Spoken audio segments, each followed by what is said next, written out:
Okay, let's talk about center of mass, center of gravity of the club head. Hopefully you have an understanding of what those two things are. Now I'm going to try and help you understand how they work around you and why they produce the type shots you're used to seeing.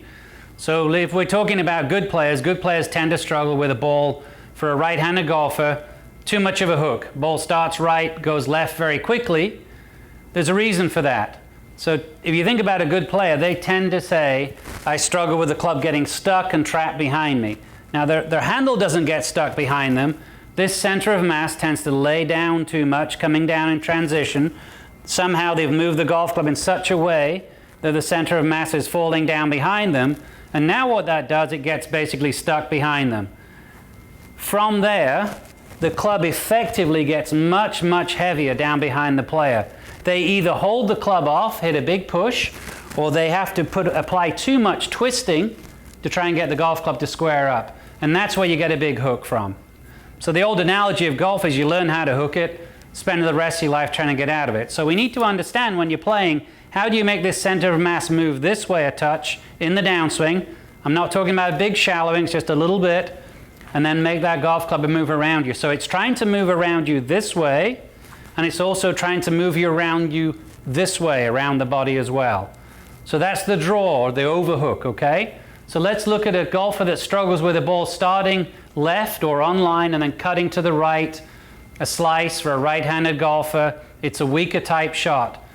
The center of mass for that player never gets below where they're applying force with the handle. So it never gets where it starts to do this. It tends to be in too much, or the arm tends to be this way, and the center of mass moves this way as they start down. So you may have been told the golf swing is steep in the downswing.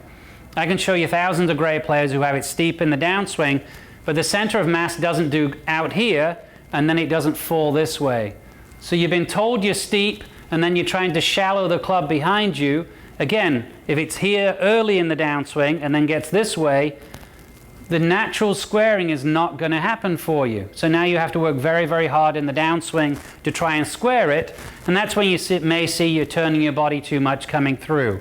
So understanding where this mass is as it relates to you this way, down the line view, is incredibly important. Don't try and overshallow it, that doesn't help you. Certainly we don't want it coming down this way because now the club's falling like this. So understanding where those two extremes are, matching that with the type of shot you're trying to hit is a big, big deal. There's a reason why the best players, when they're playing their best, it looks like it's just going longer and straighter because they have a good sense that week or that day of where the mass is, how that relates to the face, and that is just working around them to have not a natural squaring, but they understand where those things are and those pieces are working for them versus working against them. So rhythm, timing, all those pieces are important. We're going to get into that. Really want you to understand the mass, center of gravity in the face, and how there's a squaring to that if used correctly.